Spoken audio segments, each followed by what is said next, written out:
Hello and welcome to HealYourself Therapies. Today we are talking about waking up. Wake up, for God's sake. How do you know that you're awake? How do you know where you are on your path of waking up? Is there a path of waking up? All these answers and more will be found in the second part.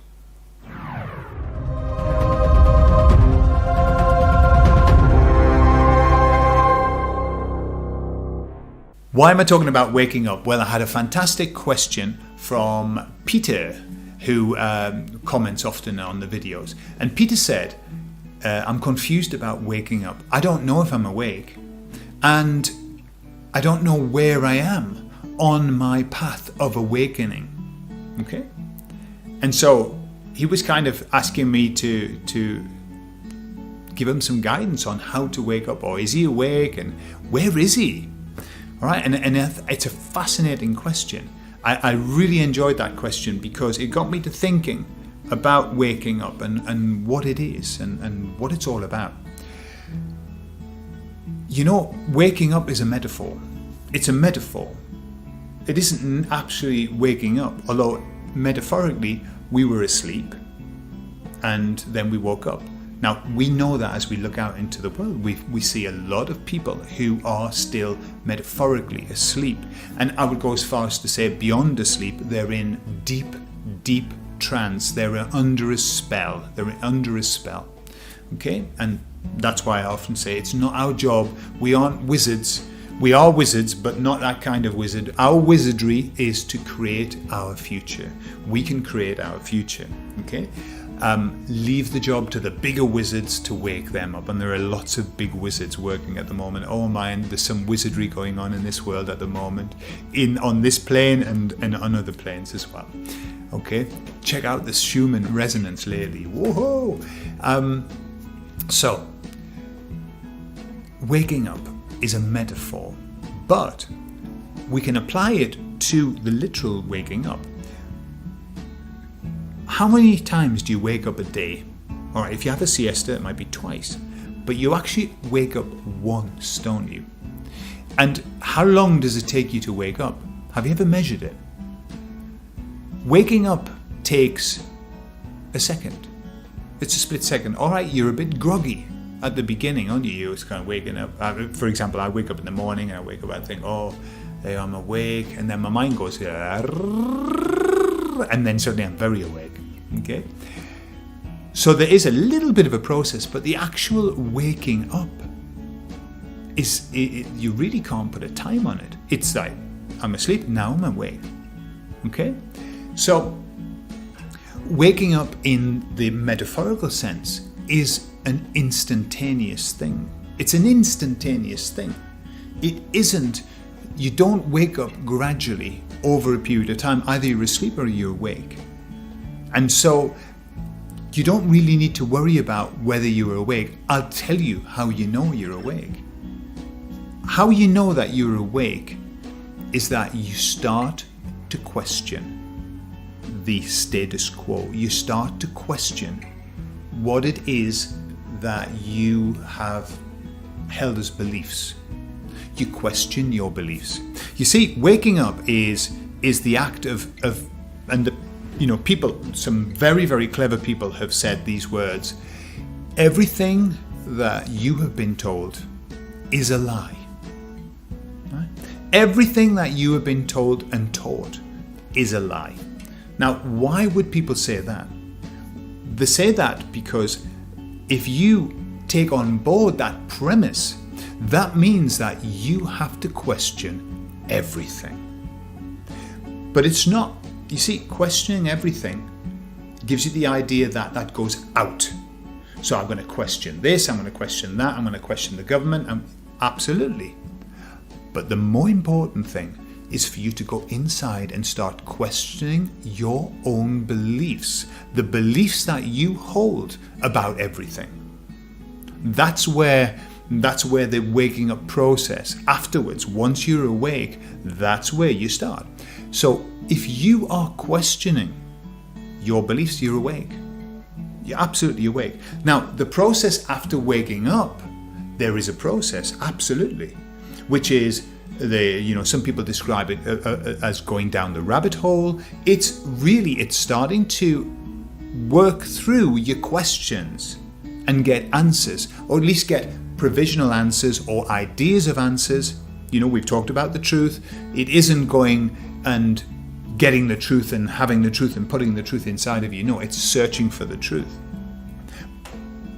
But that's the process after waking up. So you wake up, and then you question, right? And so how you know you're awake is if you've got questions that you want answers to. And then your job after that, and this is, I suppose, this is the process that Peter was really talking about. Where am I on this process? He said, I know that the moon landings, there's a big question about them. Okay? Well, that's a starter, isn't it? And let me tell you, my process, when some beautiful person put a CD through my door, which was the whole beginning of the questioning of 9/11, and I watched that was my awakening moment. And I know that Ina Pickle said she woke up in 20 minutes, right? I woke up across this, probably during the process of this video, which was 4 hours long, but by the first 20 minutes, 15 minutes, I was awake. I had questions. They had my attention. Okay? So the waking up is quick, but then what happens is this: you go through a process, and it's a sad process. In truth, it's a very sad process, and the process is this, where you say, if this is incorrect, and if we have been lied to about this, how many other things have we been lied to? And obviously it comes down to the establishment, the society, the government. If they are capable of telling a lie, and at the cost of people's lives, this was my process, at the cost of people's lives, if they're capable of lying about that and manipulating us through the media, what else are they capable of lying about and manipulating us with? And so that's the question that you start having, and then that opens all of the doors of perception to look. And my process over the last 15 years, I've completely altered my life based on the fact that I didn't trust anything anymore. So I started to look at medicine, and I realized that was an absolute farce, and the pharmaceutical mafia.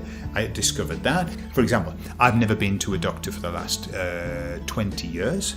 Okay? I don't take any medicine at all. Every medicine that I take is with the natural medicine that I've studied and found. Okay? So I do that. And my family doesn't go to the doctor either. The doctor is there, the hospital is there for emergencies. Absolutely. I'm not taking that away. It's beautiful, the things that they can do. You break an arm, boy, they can fix it, and it's better, it's as good as new.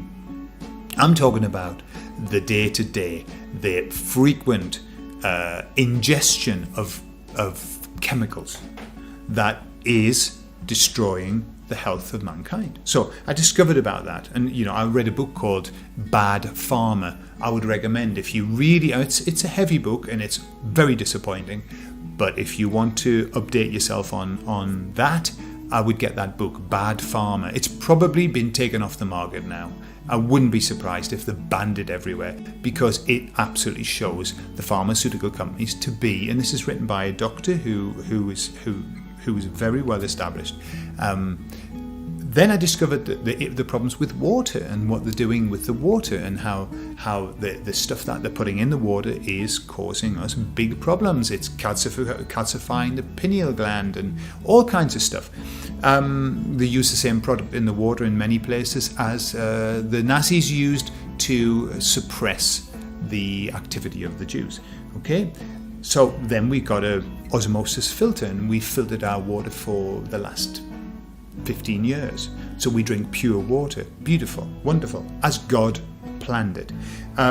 Then we started looking at all of the dangerous things that come into our home, like the products that we use that we don't understand, the poisons that we're putting, cleaning products, the poisons that we're putting into our bodies.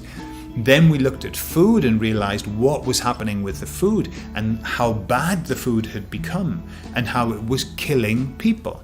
And so we changed everything, and we started to only eat from base food and eat organic food, and we buy organic food. Our food bill went up by 50%, and I didn't care, because we are what we eat. And then we turned the television off, because I realized that was poison, that was toxins coming into our life. We looked at all of the radiation in our home, and we started to find ways of protecting ourselves. I discovered about orgonite, and I started making orgonite pyramids, which we've got all over the house to protect ourselves. And that was my travel. That was my journey down the rabbit hole of, and there's a lot more there. But once you wake up, and once you start questioning your beliefs, and then you start questioning the status quo, you start questioning the agenda, then you go on a journey. And the journey can be incredibly long and incredibly beautiful.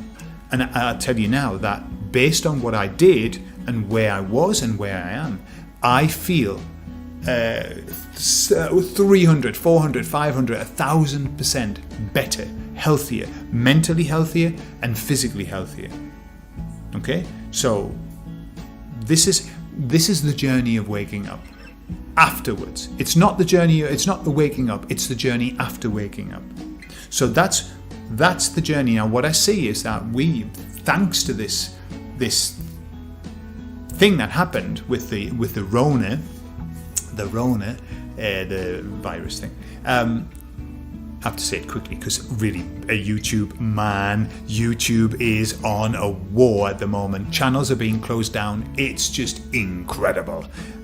All of the channels, they're just closing everything down, like you're wiping everything off. It's awesome.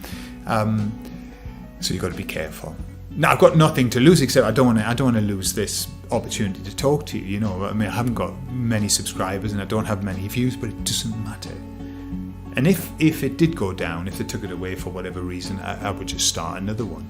But there you are. So that's the journey that you go on. Now, what I'm saying is that the new people who are just waking up, thanks to this, and it's still happening. Like the waking up is awesome, and you watch what's going to happen with the revelations this month. They're going to wake up some other people as well. For goodness sake, people are going to be woken up. Everybody then is going to start on their journey, and the journey is always a very sad journey at the beginning, which is a journey of loss. You're losing faith.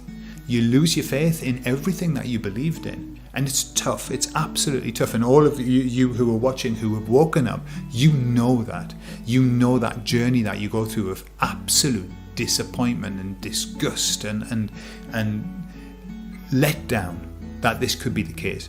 But then as you come through it, you do get to the point where you accept it and where you learn from it, and you change your life and you make yourself a happy life. Remember, you are only as affected by what's happening by the energy that you give it. Once you turn your back on it, and I did that a long time ago. I mean, I have to watch what's happening because I want to educate myself, but it doesn't hit me, it doesn't affect me like it used to. I used to be so angry and disappointed, and that's a process. The process of loss. So the majority of people are only months into this. They woke up only months ago, and they're waking up now, maybe weeks ago. And these people are really pissed off. They are really pissed off. They're really angry, and I understand, because I know exactly how they feel, because I was there. And so they're the people who are going to take the action, actually. They're the people who really are the movers and shakers of this movement, because the anger is a tremendous motivator when it's pointed in the right direction. And so what I see is that the people who have been on the journey a long time, their job is to offer guidance and show the path and show the place to go to. There are so many places to go to, but it's basically the system is this: you wake up, right? You question everything. You start finding out that everything's shit, everything's bollocks, everything's wrong, everything's upside down, everything's topsy-turvy. The world is in the hands of Satan. And then what do? then you say, right, so what am I going to do myself? Because that's who you're in charge of. What am I going to do with my body temple to make sure that I am not part of this? And that's when you go down the journey and you start to take care of yourself physically. You start eating properly. You start making sure that you're not ingesting stuff that you shouldn't ingest. You start looking at everything around you that is toxic, and you take it out, and suddenly you become absolutely healthy and mentally healthy as well. So that's your journey. That's your journey wherever you are on it. And I know lots of people who comment, I know they've come right the way through that, and they've found the peace and they've found the rhythm of their life, and that's beautiful. Yeah? So I'll leave that to you. That's what waking up is. Waking up is nothing. It's really important. Oh my goodness, I pray every day, and you should too. I pray every day to help the people who are in this prison to wake up, because the prison door's open. They just don't know that. The prison door's open. They just need to walk through it. And let's hope that happens. Okay, people are waking up with a tremendous speed now. But our job now is to see where we are on our path, now that we've woken up. Now that we've woken up and that's done, and we've done the study and we've disappointed ourselves tremendously, then it's where do we go from here? What have I got to do with me to make myself into the best example of who I am? The best version of myself. That's where you're going to, okay? All right, I'll leave that with you, and I'll see you on Friday. Friday, we are doing how to live your life on purpose. I'm going to show you how to find your purpose, because that is so important. Because once you've woken up, you've got to know what your purpose is to then live on purpose. So we'll talk about that. Okay, see you later.